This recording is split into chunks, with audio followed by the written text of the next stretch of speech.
Begin with the much-anticipated verdict of foreign journalists who have been on trial in Egypt. The three Al Jazeera staffers have been sentenced to 7 years in jail. An Egyptian court convicted the three after finding them guilty of aiding the banned Muslim Brotherhood.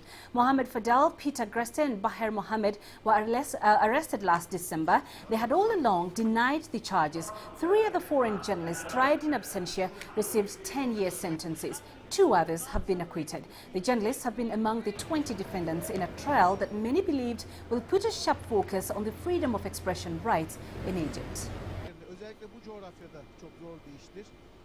Let's get more now from CCTV's Yasser Hakim is left for us in Cairo. Yasser, the court has issued a verdict, one that many perhaps didn't expect. What more can you tell us? Well, there's shockwaves in the court now, and there are reactions from many rights groups and media calling for the release of the journalists, saying that this case has been politicized and the sentences are too harsh.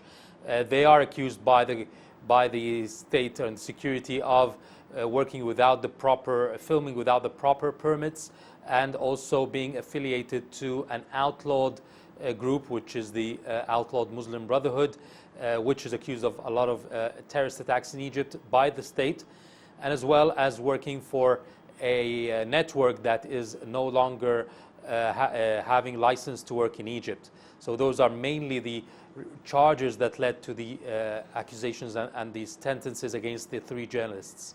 And Yasser, is this case likely to negatively impact perceptions about Egypt's freedom of expression rights? Yes, the foreign media has been closely monitoring the case and the trial throughout the last 6 months, even more than the local media, which did not give it much emphasis. But foreign media and the politicians and officials were there. There were 5 ambassadors in the court today, representing 5 countries, including the United Kingdom and the Netherlands, that shows how important this trial is to the foreign media and to foreign officials.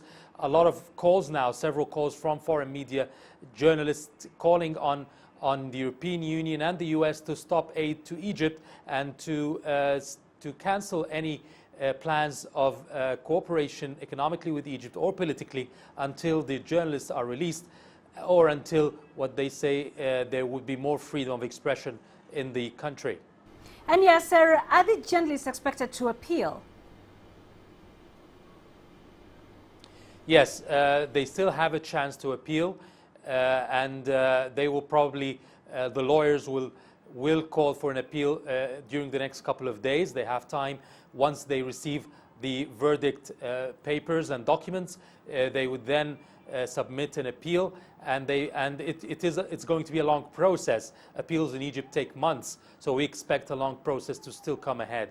But yes, when I was last there in Egypt during the elections, I talked to several Egyptians about this case of the Al Jazeera journalists, just to try and find their opinion on what they think would happen to them once Sisi came into power. And some of those I spoke to there, Yasser, said they didn't think that Sisi would have this journalist convicted. They, in fact, said that once Sisi comes into power, that perhaps they would be released. So was this kind of verdict expected there in Egypt? What Al-Sisi and government officials say, and they insist, is that they don't interfere in the judiciary or any verdicts or sentences, and it's solely something to do with the court.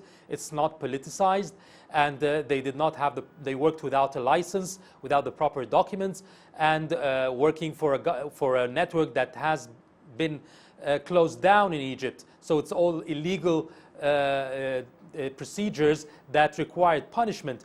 But there are calls also for Al-Sisi to pardon the journalists. Now, he has the constitutional right to pardon anyone who's in jail, but in many cases, his predecessors would wait until the end of the judiciary completely, that all appeals would be exhausted, and then would decide if he would pardon the journalists or not, and take this step to show goodwill.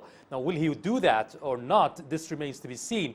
But from the government's perspective, they claimed or they say that they don't interfere in judicial's work or in the court rulings at all. And this is not a political situation. This is just a court decision.